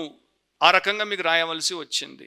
పరిశుద్ధులకు ఒక్కసారే అప్పగింపబడినటువంటి బోధ నిమిత్తం మీరు పోరాడాలి. మరి పరిశుద్ధులకు అప్పగింపబడిన బోధ ఏంటో మనకు తెలియాలి కదా. పోరాడాలంటే అబద్ధ బోధకులు వచ్చి రకరకాల తప్పుడు బోధలు చేస్తూ మన ఇంటి వారిని, మన సంఘం వారిని దారి తప్పించి వెంటబెట్టుకొని ఈడ్చుకొని పోవచ్చు. అలాంటప్పుడు మనము అక్కడ ఉండి మాట్లాడలేని స్థితిలో ఉంటే ఎట్లా? సో మీరు సువార్త చెప్పడమే కాదు, సత్య సువార్తను బోధిస్తూ అబద్ధపు సువార్తను మీరు ఖండించేటువంటి వారిగా ఉండడానికి దేవుడు మీకు అప్పగించాడు. This is a responsibility. And ఈ రెస్పాన్సిబిలిటీని మనం ఫుల్ఫిల్ చేయకుండా ఎట్లా ఉంటాం? సో మీరు ఎంత సమయము దేవుడి వాక్యంతో గడుపుతున్నారు, ఎంత సమయము దేవుడి యొక్క వాక్యంతో గడిపితే అంత ఎక్కువగా ప్రభువుని మీరు తెలుసుకుంటారు. దాంట్లో 2 గొప్ప మేలులు జరుగుతాయి. ప్రభువుని ఎంత ఎక్కువ తెలుసుకుంటే అంత ఎక్కువ ప్రేమిస్తారు, ఎంత ఎక్కువ ప్రేమిస్తే అంత గొప్పగా ఆరాధిస్తారు, ఎంత గొప్పగా ఆరాధిస్తే అంత గొప్పగా సేవ చేస్తారు, సమర్పించుకుంటారు. సో ఇటు మీరు వర్షిపర్స్ అవ్వాలన్నా, తర్వాత అటు విట్నెసెస్ అవ్వాలన్నా, రెండింటికి దేవుడి వాక్యం ద్వారానే అది సాధ్యం. సో ఆ రకంగా మనల్ని మనము సిద్ధపరచుకుంటున్నామా? చాలామంది మనల్ని ప్రశ్నలు అడుగుతుంటారు, రకరకాలుగా అడిగినప్పుడు మనం ఆన్సర్ చెప్పలేని పరిస్థితిలో ఉన్నాం. సో మనకు ఇవ్వబడిన కమిషన్ని మనం కంప్లీట్ చేయాలి. ఎఫ్ఎస్సి 6:15లో ఒక మాట ఉంది. కంప్లీట్ నా టైం అయిపోవస్తుంది. ఎఫ్ఎస్సి 6:15 చక్కని మాట ఉంటుంది అక్కడ. ఎఫిషియన్స్ 6:15 పాదములకు సమాధాన సువార్త వలనైన సిద్ధ మనస్సును జోడు తొడుక్కొని నిలవబడుడి. సో మీ పాదాలకు మీరు వాక్యాన్ని తెలుసుకొని, సువార్తను తెలుసుకొని, ఇతరులు చేసేటువంటి అబద్ధ బోధను ఖండించగలిగేటువంటి దేవుని బోధను మీరు తెలుసుకుని సిద్ధపడిన వారైతే మీరు నిలవబడి ఉంటారు. లేకపోతే మీరు పడిపోతారు. రోమన్లు, అలెగ్జాండర్ ద గ్రీకులు వారి యొక్క సోల్జర్స్కి చక్కని అద్భుతమైనటువంటి ప్లాన్డ్ వేలో స్ట్రాటజీ ప్రకారము ఒక పాదరక్షను తయారు చేశారు, ఫుట్వేర్ని తయారు చేశారు. ఎలాంటి మరి భూమి మీదైనా ఎలాంటి పరిస్థితుల్లోనైనా వాడు నిలదొక్కొని నడిచి పరిగెత్తి పోరాడి జయించడానికి. ఎందుకు అంత ఇంపార్టెన్స్ దానికి ఇచ్చారు? ఎందుకంటే అవి సరిగ్గా లేకపోతే వారి యొక్క కాళ్లకు మరి కట్స్, బ్రూజెస్ రావచ్చు, వాతలు రావచ్చు, నొప్పులు రావచ్చు, వారు నిలబడలేరు, కూలబడిపోతారు, యుద్ధం ఏం చేస్తారు? సో వాటి గురించి చాలా శ్రద్ధ తీసుకుని రోమ్ అండ్ గ్రీస్ చక్కని పాదరక్షలు సైనికులకు ఇచ్చింది కనుక వారు జయాలు సాధించారు. ఈరోజు చాలామంది క్రైస్తవులకు నిలబడమే రాదు. అందరూ మాకు ఈమెయిల్ పంపుతుంటారు, ఈయన నన్ను ఇట్లా అడిగాడు, ఆమె నన్ను అట్లా అడిగింది, ఆమె నన్ను అది అడుగుతుంది, ఈమె నన్ను అడుగుతుంది. వాళ్ళందరికీ నేను చెప్పాలా? చెప్పడానికి నాకేం అభ్యంతరం లేదు. కానీ అందరు నాకు రాసి నన్ను అడుగుతుంటే అందరికీ నేను వెంటనే జవాబు ఇవ్వలేను కదా. మిమ్మల్ని అడిగిన వారు మీ సన్నిధికి దేవుడి ద్వారా మీకు అవకాశాన్ని ఇచ్చి తీసుకురాబడ్డారు. వారు మరలా మనకు కనబడకపోవచ్చు. సో ఎంతోమంది ఈ రకంగా సిద్ధపడకపోవడం చేత గొప్ప అవకాశాలు కోల్పోతున్నారు. మీరు పరిశుద్ధంగా జీవిస్తూ ఉంటే తప్పకుండా వాక్యానుసారంగా ఉంటారు. అప్పుడు దేవుని యొక్క చిత్త ప్రకారమే ఇదంతా కూడా మీరు చేయడానికి దేవుడు మీకు సహాయం చేస్తాడు. ఇక 6వది 7వది ఒక్కొక్క మాట. God's coming back calls us to be holy. God's coming back calls us to be holy అంటే యేసు యొక్క రెండవ రాకడ మనల్ని సిద్ధపడి ఉండమంటోంది, పరిశుద్ధంగా ఉండమంటోంది, దేవుడు మనకిచ్చినటువంటి తలాంతులను వాడుతూ ఉండమంటోంది. 2 పేతురు 4వ అధ్యాయంలో 7వ వచనంలో, అయితే అన్నిటి అంతము సమీపమై ఉన్నది అని పేతురు భక్తుడు ప్రారంభించాడు. అక్కడ ప్రార్థనలు చేయమన్నాడు, స్వస్థ బుద్ధి కలిగి ఉండమన్నాడు, మెలకువగా ఉండమన్నాడు, ప్రేమ అనేక తప్పులు కప్పును కనుక దాన్ని కలిగి ఒకరినొకరు ప్రేమించమన్నాడు, ఆతిథ్యం ఇవ్వమన్నాడు. అండ్ ముఖ్యంగా నేను చెప్పదలిచిన ఒక పాయింట్ 10వ వచనంలో ఉంటుంది. దేవుని నానా విధమైన కృప విషయమై మంచి గృహ నిర్వాహకులై ఉండి ఒక్కొక్కడు కృపావరం పొందిన కొలది ఒకరికొకడు ఉపచారము చేయుడి. సో సంఘంలో ఉన్నటువంటి ప్రతి ఒక్కరికి దేవుడు ఏదో ఒక గ్రేస్ గిఫ్ట్ని, కృపావరాన్ని ఇచ్చాడు. ఆ కృపావరమును కలిగి మీరు ఒకరికొకరు సేవ చేయండి, సంఘంలో పాలిభాగస్తులై ఉండండి, సువార్తను ప్రకటించండి అండ్ సేవలో దేవుడు మీకు ఇచ్చినటువంటి బాధ్యతను నెరవేర్చండి. ఆ రకంగా మీరుండి మీ యొక్క పిలుపునకు దేవుడు మీలో పెట్టిన పెట్టుబడికి న్యాయం చేసిన వారవుతారు. అండ్ ఇది చేసినప్పుడు దేవుని యొక్క రాకడ ఆలస్యం కాదు. చర్చ్ అంతా ఈ రకంగా పనిచేస్తే చాలా త్వరగా ప్రభు రాకడను మనము సమీపముగా తీసుకురావచ్చు. మత్తయి 24లో ఒక మాట ఉంది, 14లో తెలుగులో, మాథ్యూ 24:14, మరియు ఈ రాజ్య సువార్త సకల జనములకు సాక్షార్థమై లోకం అందంతటను ప్రకటింపబడును, అటు తరువాత అంతం వచ్చును. సో సకల జనులకు సాక్షార్థముగా ఈ రాజ్య సువార్త ప్రకటించబడాలి, తర్వాత అంతం వస్తుంది. అది ఇప్పుడు చాలా ట్రిమెండస్ స్పీడ్లో జరుగుతుంది. టెక్నాలజీ రావడం ద్వారా మనము ఒక ప్రాంతానికి వెళ్తే మనం వెళ్ళని 10 ప్రాంతాలకు 25 ప్రాంతాలకు దేవుడి వాక్యాన్ని మనము పంపొచ్చు. అందుకే కదా మాకు దేవుడు ఒక ఆలోచన ఇచ్చాడు, ఈ యొక్క ట్రాక్ని డిజిటలైజ్ చేసి దాన్ని మనం డిజిటల్గా షేర్ చేయడానికి, దాన్ని ఆడియో ఫైల్గా చేసి సోషల్ మీడియా ప్లాట్ఫామ్లో పెట్టడానికి. ఎవరైనా ఎప్పుడైనా దాని వంక చూడాల్సిన అవసరం లేదు, కారులో పోతూ పక్కన పెట్టుకొని వినేయచ్చు. ఆర్ మీకు చెప్పడం రాకపోతే ఇనీషియల్గా మీరు దాన్ని ఆన్ చేసి 5 నిమిషాలు వారికి మంచి బిర్యానీ పెట్టండి, 5 నిమిషాలు బిర్యానీ తింటుంటే వినిపించండి. ఆ టైంలో అయితే పారిపోలేడు కదా. సో అట్లా ఎన్నో రకాలుగా మీరు వినిపించవచ్చు. దేవుడి రాజ్యం త్వరగా రావాలి అంటే మనం రోజు ప్రార్థన చేస్తాం, నీ రాజ్యము వచ్చును కాక నేను చచ్చిన తర్వాత. అంతవరకు అయితే వద్దు, నాకు ఫుల్ లైఫ్ లోకంలో కావాలి, నా లైఫ్లో నేను కావాల్సినవన్నీ చేసి నేను చచ్చిన తర్వాత అప్పుడు రావాలి కాదు. సో ఇలా ఉన్నవారు ఏం చేస్తారంటే దేనికైనా తెగిస్తారు కనుక వారు దేవునికి తమను తాము అప్పగించుకుంటారు. 4:19లో 1 పీటర్ 4:19లో ఉంది, కాబట్టి దేవుని చిత్త ప్రకారం బాధపడువారు. మనం సువార్త చెప్పినప్పుడు, మనం సత్ప్రవర్తన కలిగి ఉన్నప్పుడు, దేవుడి కొరకు ఆయన మాదిరిని అనుసరించినప్పుడు తప్పకుండా మనల్ని మన ఇంటివారు, మన సంఘపు వారు, మన సమాజపు వారు, లోకస్తులు బాధ పెడతారు. ఇది కంప్లీట్గా ఎక్స్పెక్టెడ్ థింగే. అయితే సత్ప్రవర్తన గలవారై నమ్మకమైన సృష్టికర్తకు తమ ఆత్మలను అప్పగించుకొనవలెను అని బైబిల్ చెప్తుంది. సో మీ ఆత్మను మీ సృష్టికర్త నమ్మకమైన వాడు కనుక ఆయనకు అప్పగించేయండి. తర్వాత ఆయన హయాంలో ఆయన ఏది అనుమతిస్తే అది జరగనివ్వండి. మీరు మాత్రం దేవుడి కొరకు పరిశుద్ధతలో ఎదుగుతూ పొండి. ఈ కమిట్ అనేటువంటి పదము తెలుగులో అప్పగించుకున్న వాళ్ళను అని ఉంది కదా, దాని అర్థం ఏంటంటే ఆ రోజుల్లో పురాతనమైనటువంటి దినాల్లో బ్యాంకులు ఉండేవి కావు, లాకర్లు ఉండేవి కావు. సో నా దగ్గర కొంత విలువైనటువంటి విలువైనటువంటి వస్తువు లేక సొమ్ము ఉందనుకోండి, నేను దాన్ని ఎవరికి పడితే వారికి ఇవ్వను. నాకు చాలా ప్రియమైన నమ్మకమైనటువంటి స్నేహితుడు ఉంటే వాడికి అప్పగిస్తాను. నేను తిరిగి వచ్చేంత వరకు, నీ దగ్గర తీసుకునేంత వరకు దీన్ని జాగ్రత్తగా నా కొరకు భద్రపరచు. So most of the time వారు ఆ రకంగా భద్రపరిచేవారు. ఇక్కడ పేతురు ఏం చెప్తున్నాడంటే, మీ ఆత్మని నమ్మకమైన సృష్టికర్తకు అప్పగించేయండి, భద్రపరచమని. ఆయన భద్రపరిచినంతగా మీ బాడీ గార్డులు మిమ్మల్ని భద్రపరచలేరు, బౌన్సర్లు భద్రపరచలేరు. ఈ వీళ్ళకి ఫీజులు ఇవ్వాలా, ఈయనకైతే ఫ్రీగా. సో అట్లా కమిట్ అయిపోయి అలా మీరు మీ సృష్టికర్త సేవలో కొనసాగితే ఎంత బాగుంటుంది. చివరి మాట, God's care calls us to be holy. దేవుడు మన గురించి లక్ష్యం ఉంచుతున్నాడు కనుక మనము పరిశుద్ధులముగా ఉండాలి. అది మీరు ధ్యానించండి. నేను జస్ట్ ఒక మాట చెప్పి ప్రార్థన చేస్తాను. 1 పేతురు 5:7, ఆయన మిమ్మల్ని గురించి చింతించుచున్నాడు గనుక మీ చింత యావత్తు ఆయన మీద వేయుడి. 1 Peter 5:7. ఇక్కడ ఆ కాంటెక్స్ట్ మీరు చూసుకోండి.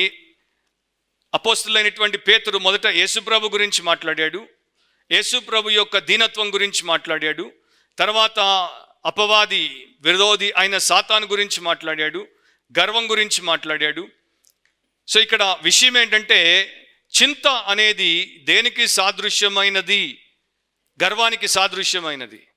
వినయానికి విశ్వాసము అనుబంధమైతే చింత గర్వానికి అనుబంధించింది. సో నేను చింతిస్తూ హోలీగా మారలేను. నేను చింతించినప్పుడు నాలో ఈ లక్షణము పెంపొందించబడదు. చాలామంది చింత ద్వారా ఇంకా దారుణమైనటువంటి పాపాల్లో పడిపోతారు అండ్ దేవుడి విషయాలకు వ్యతిరేకంగా నడుస్తారు. కనుక ఆ పరిస్థితుల్లో ఉండొద్దు అంటున్నాడు. సో ప్రియ సహోదరి సహోదరులారా, మీ జీవితంలో ఈ రకంగా మీరు ఉండండి. ఏ చింతకి గురి కావద్దు. దేవుడికి మిమ్మల్ని మీరు అప్పగించుకున్నారు అండ్ దేవుని యొక్క లక్ష్యంలో, అంటే ఆయన యొక్క కేర్లో మీరున్నారు కనుక నింపాదిగా నిశ్చింతగా దేని కొరకు మీరు భారము కలిగి పనిచేయాలో అది చేస్తుంటే ఈ లోక సంబంధమైన శరీరానుసారమైన కుటుంబపరమైన చింతలు మనం విడిచిపెట్టేస్తాం, వాటికి మనం బలైపోం. ట్రస్ట్ అండ్ ఒబే అనేటువంటి ఒక ఇంగ్లీష్ పాట ఉండింది. ఒక సండే స్కూల్లో దాన్ని పాడడానికి నేర్పిస్తే ఆ పిల్లలకి, చిన్నపిల్లలకి సరిగా రాదు. సో వాళ్ళు దాన్ని పాడుతున్నారు, ట్రస్ట్ అండ్ ఓకే అనేసి. సో ఒక పెద్ద ఆయన వచ్చి అడిగాడు, ట్రస్ట్ అండ్ ఒబే కదా, ట్రస్ట్ అండ్ ఓకే అంటే ఆ పిల్లలు అన్నారు, yes it is okay, we are all okay, so we will trust God and we will trust God, that's why we are all okay అని అన్నప్పుడు ఆ పెద్ద ఆయన ఏమంటాడంటే, ట్రస్ట్ అండ్ ఒబే తర్వాత ట్రస్ట్ అండ్ ఓకే. సో మీరు నమ్మండి, మీరు ఓకేగా ఉంటారు. మీరు చింతించి మీరు ఏదో చేసుకుని మీ జీవితాన్ని నాశనం చేసుకునే కన్నా focus on his command and fulfil his commission. ఆయన ఆజ్ఞ మీద దృష్టి పెట్టండి, ఆయన ఆదేశాన్ని పాటించండి. Be holy as the Lord. ప్రభు వలె పరిశుద్ధులై ఉండండి. ప్రభులాగా రాబోయే సంవత్సరంలో ఈ రోజు నుండి అన్నింటిలో నేను పరిశుద్ధంగా ఉంటాను అని ప్రార్థించి తీర్మానించుకోండి. ఇవి నేను క్లుప్తంగా చెప్పాను, వాటిని మీరు ధ్యానించుకోండి. దేవుడు మీకు ఆ రకమైన జీవితాన్ని తప్పక ఇస్తాడు. ప్రార్థన చేద్దాం. తలంచండి, 1 నిమిషం మనం టైం తీసుకుందాం.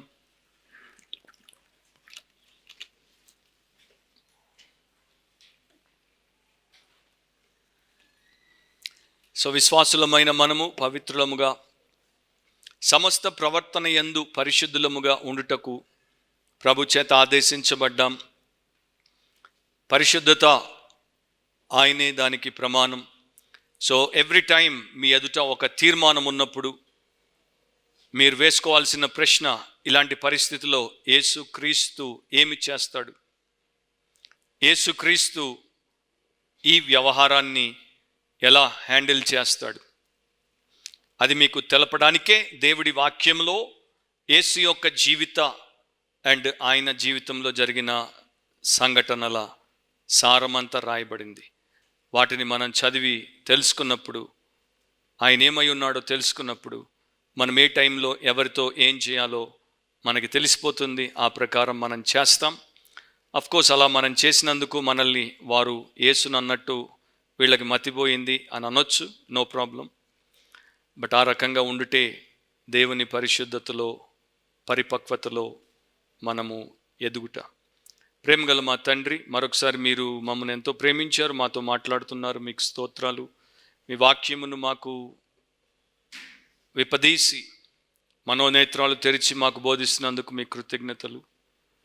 మేము మరి ఈరోజు ఆయా కారణాల చేత, అనారోగ్యము చేత సంఘానికి రాని ఈ సంఘ బిడ్డలందరూ కూడా మీ వలె పరిశుద్ధులై ఉండుటకు రాబోయే మాకెన్ని దినాలు, ఎన్ని సంవత్సరాల లోకంలో మీరు ఇచ్చారో మాకు తెలియదు, కానీ ఆ సమయము మీరు ఆక పర్యంతం మేము ప్రభు వలె పరిశుద్ధులమై ఉండుటకు కృప చూపించమని, రక్షణ లేని వారు రక్షణ పొంది రూపాంతరము చెందుటకు సహాయము చేయమని యేసు నామమున అడిగి ప్రార్థిస్తున్నాం తండ్రి. ఆమేన్.